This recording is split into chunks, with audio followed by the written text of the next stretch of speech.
सभी गुरु महाराज की प्यारी साथ संगत बड़े ही प्रेम के साथ में गुरु जी का जयकारा लगाएंगे। माता बहन नौजवान साथी बुजुर्ग गुरु की प्यारी प्यारी साथ संगत बोलिए जगत गुरु रविदास महाराज की, जगत गुरु रविदास महाराज की, सतगुरु समनदास जी महाराज की, स्वामी ज्ञान भिक्षुक महाराज की, अपने आदि धर्म की, सूर्य वंश की, सभी के माता पिता की, आज के सत्संग की सतनाम फसाए।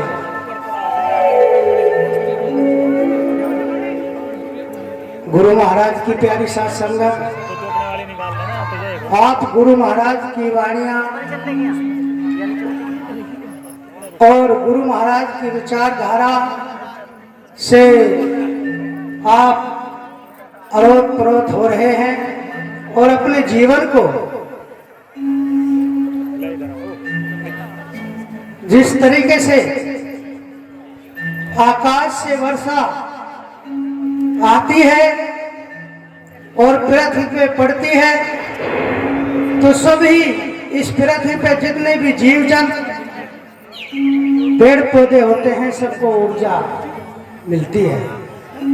इसी तरीके से गुरु महाराज की वाणियों के द्वारा, विचारों के द्वारा आप लोगों को ऊर्जा मिल रही है।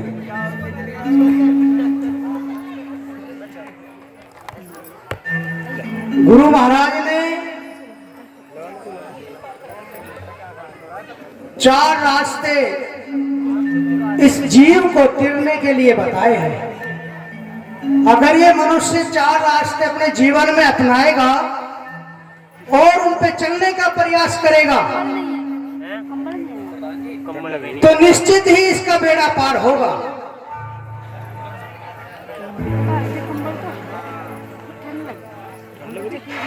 बताया है ध्यान, योग, वैराग्य और भक्ति। क्योंकि सत्संग जो होता है ना, सत्संग इसीलिए होता है और इसीलिए व्यक्ति आते हैं सत्संग में और गुरु की शरण में भी जीव इसीलिए जाता है कि मेरी मुक्ति हो जाए, मुझे मोक्ष की प्राप्ति हो, मेरी आवागमन इस संसार से छूट जाए। आवागमन कहां बताया है? जिस तरीके से जीव जंतु, कीड़े मकोड़े, पशु, इनमें ना जाकर के ये जीव मनुष्य चोला इसको मिले, वो आवागमन है। तो इसीलिए गुरु महाराज ने कहा है ज्ञान, योग, वैराग्य, भक्ति। क्योंकि अगर आपके पास ज्ञान नहीं होगा, ज्ञान लेने के लिए आप सत्संग में आते हैं, संतों का सानिध्य करते हैं, संतों की संगत करते हैं, वहां से आपको ज्ञान मिलेगा। योग जो है सूरत शब्द का योग होता है। इतने आपकी सूरत शब्द में नहीं मिलेगी, इतने सतगुरु को प्राप्त नहीं कर सकते। और सूरत आपकी तब उस शब्द में मिलेगी तब आप पावन होंगे, पवित्र होंगे, निर्विकार, निर्बंधन हो जाएंगे। तभी तो सतगुरु को देख सकते हो। सत्संग में जो रात आप दूर दूर से आ रहे हैं, इसीलिए किस लिए आ रहे हैं कि हमारा मिलन सतगुरु से हो जाए, हमारा मिलन सतगुरु से हो जाए, सतगुरु में हम मिल जाए। और ये धीरे धीरे होता है। जैसे योग साधना होती है, जब व्यक्ति भजन में बैठता है तो धीरे धीरे अभ्यास करता करता उस स्टेज को प्राप्त कर लेता है। जैसे उदाहरण के तौर पे बताया भी है, करत करत अभ्यास के जड़ मत होत सुजान, रस्सी आवत जावत है पत्थर पड़त निशान। जैसे रस्सी जो है रोजाना जो है डोल खींचती है कुएं पर और वो अपनी जगह बना लेती है, इसी तरीके से सत्संगी जीव और ये गुरुमुखी जो जीव होता है वो धीरे धीरे अपनी जगह बना लेता है और उसे कोई नहीं हटा सकता और वो अपनी मंजिल को प्राप्त कर लेता है। वैराग्य अगर आपको नहीं होगा, नाच रहे थे बहुत लोग, जूते भी कुछ यहां से आए कि जूते भी पहन करके नाच रहे थे और तो और स्टेज पे भी जूते पहन करके चढ़ रहे थे। तो गुरु, ये गुरुमुखी जो होगा उसके लक्षण अलग दिख जाते हैं, गुरुमुखी के लक्षण अलग दिख जाते हैं। 1000 1,00,000 व्यक्ति में गुरुमुखी पहचाना जाता है क्योंकि वो मर्यादा में रहता है, और जो मर्यादा से बाहर हो जाता है वो भी पहचाना जाता है, लेकिन वो बुराइयों से पहचाना जाता है, उसकी अच्छाई व्याख्यान नहीं होगी क्योंकि उसने विकारों का सहारा लिया है। तो इसलिए हमें यह अनुशासन हमारे सतगुरु की, हमारे मालिक की, हमारे रहबर की जब यहाँ गद्दी लगी है तो ये मौजूद ये हमारे विचारों में आना चाहिए कि हमारे सतगुरु मौजूद है। या तो इसलिए जूते पहन के आ रहे कि नहीं सतगुरु तो है ही नहीं, फोटो लगा है, चलो जूते पहन के चढ़ जाओ। अगर हर किसी के अंदर ये रहेगा कि जहां भी गुरु महाराज की गद्दी लगी है वहां सतगुरु समनदास और गुरु रविदास जी मौजूद है, तो वो 10 कदम पीछे ही, और पंडाल के पीछे 10 कदम का पंडाल के बाहर वो जूते निकाल देगा। ये मर्यादा होती है सत्संग की। ये मर्यादा कहां होती है? ये मर्यादा सिक्कों में होती है। जो अगर आपको व्यवहारिक ज्ञान नहीं होया तो अध्यात्म में कैसे प्रवेश कर सकते हो? पहले तो व्यवहारिक ज्ञान भी सीखो। इधर जाते हो, कहीं और सत्संग में जाते हो, कहीं और कीर्तनों में जाते हो, कहीं भी जाते हो, सीखने से आपको कुछ नहीं, ये नहीं होगा कि कोई ये कहता है कि वो ज्ञान सीख रहा है। कहीं से भी आप ज्ञान सीख सकते हो, और तभी तो भक्ति होगी जब वैराग्य आपको शुद्ध चेतन निर्विकार निर्बंधन का वैराग जाग जाएगा, तब वो परम फल होता है भक्ति का।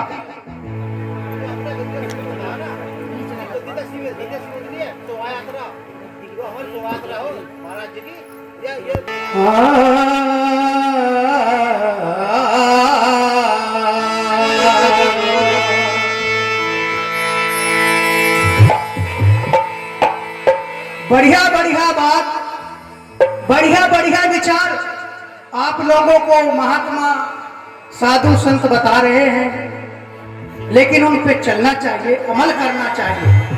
जीवन में एक भी गुरु महाराज की बात को, एक वाणी पे अगर आपने अमल कर लिया तो बस आपका जीवन धन्य हो गया और गुरु महाराज से मिल गया। नामदेव कहता था कि बार बार मरने से अच्छा एक बार मर जाना, बार बार मरने से अच्छा एक बार मर जाओ, एक बार समर्पण हो जाओ गुरु महाराज पे, बस कल्याण हो गया। तो किस तरीके से वाणी में बताया है, इसीलिए कहते हैं कि ये जितना भी ये गुरु महाराज का प्रकाश है, और यहां से निकलते की साथ ही माया का प्रकाश आ जाता है और माया में लिप्त हो जाते हैं ये जीव, और ये माया कहीं तक नहीं छोड़ती, चारों तरफ इसने जाल बिछाया हुआ है। इसीलिए बताया है कि अगर बचना है तो गुरु की शरण है, वहां तो ये गुरु के चरणों में है। सतगुरु के दरबार में माया रहती हजूर, और जैसे गारा राज को भर भर देत मजदूर, वहां एक पैसों की माया हजूर, इच्छा भी हजूर, वासना भी हजूर, वहां सब बूढ़ी हो जाती है। हल्ला चलना बस की नहीं रहता, चरणों में पड़ी रहती, सब बुढ़िया हो जाती। जिस तरीके से आपका शरीर बुढ़ापा हो जाता है और हल्ला चलना बस की नहीं रहता, तो इसीलिए बताया है किस तरीके से।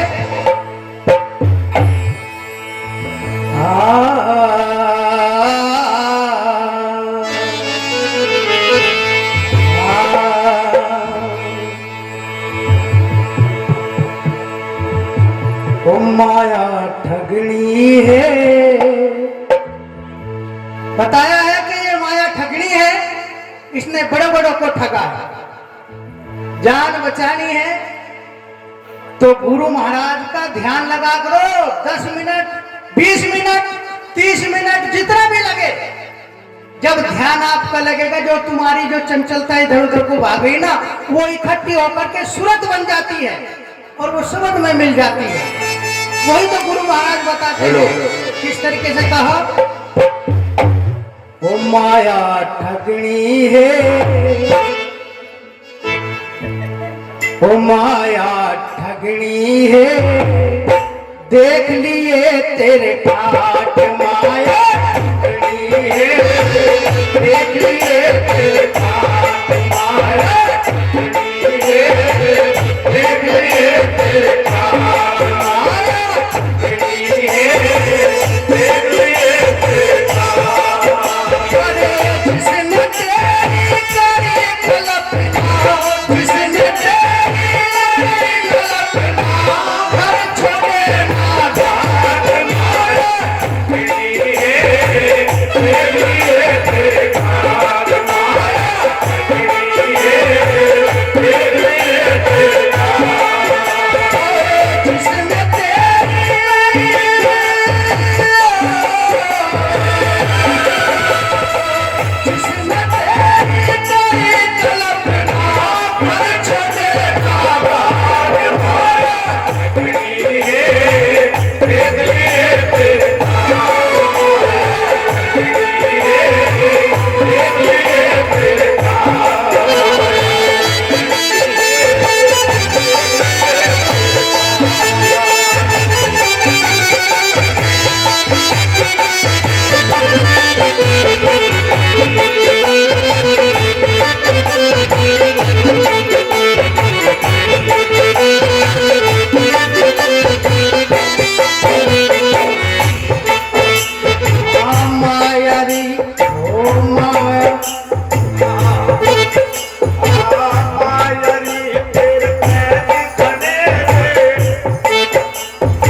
माया ने जाल बिछाया करी चौक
उस समय। इसीलिए कहा है कि औरों की तो क्या गिनती तेने मारे दिलावर नाथ। नाथ कौन? मच्छंदर नाथ। जो मच्छंदर नाथ थे वे इतने प्रसिद्ध सिद्धियों में हो गए, लेकिन माया ने ऐसा लपेटा मारा कि उसको बुला लिया संगल द्वीप में, और संगल द्वीप में जाकर के उसने घर गृहस्थी शुरू कर दी। इसीलिए संतों ने कहा है कि कोई कोई पहुंचा ब्रह्मलोक को फिर माया ले आई, अरे सब ज्यादा काल के बस में यो क्या बोले आई। सोचता है ये कैसे हो गया मेरे साथ। अगर जवानी में नहीं होया तो माया ने बुढ़ापे में लपेट लिया, और बुढ़ापे में छोटा तो जवानी में लपेट लिया। तो इसीलिए कहा है कि ये जो माया है, इस माया को रोकने के लिए और इस माया को दूर हटाने के लिए और इस सत में परिवर्तन करने के लिए संत ज्ञान बताते हैं। गुरु महाराज शरण लगाते ही जीव की कि ये शरीर भी एक माया है, ये शरीर भी माया है,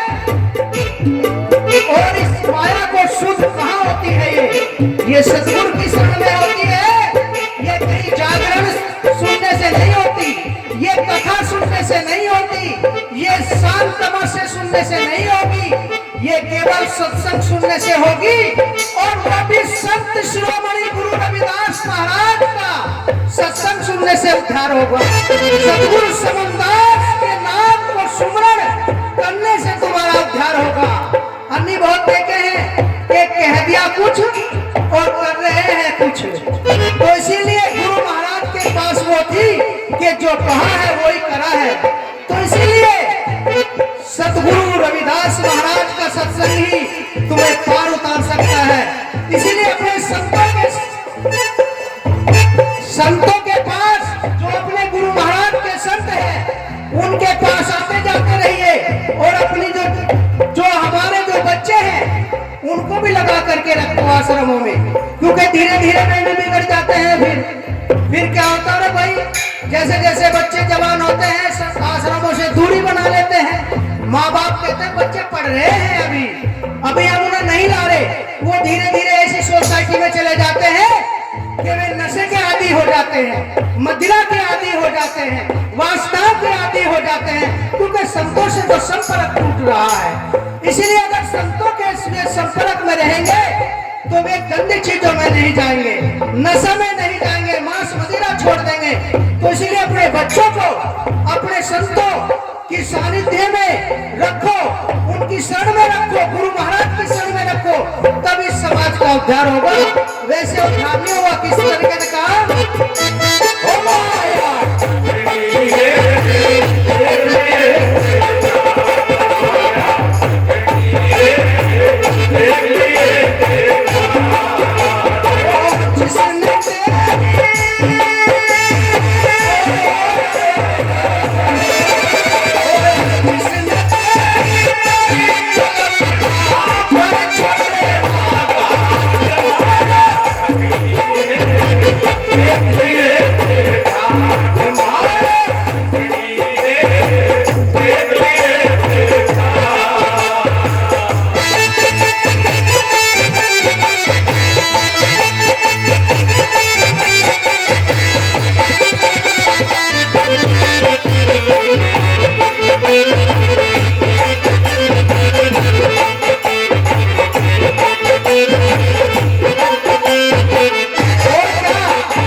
और नीचे से मारे बहुत भर तेरा पार,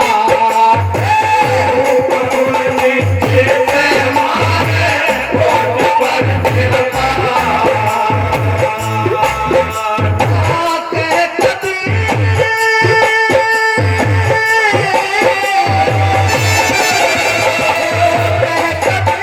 सुनो भाई साधो, एक रूप मेरा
कहा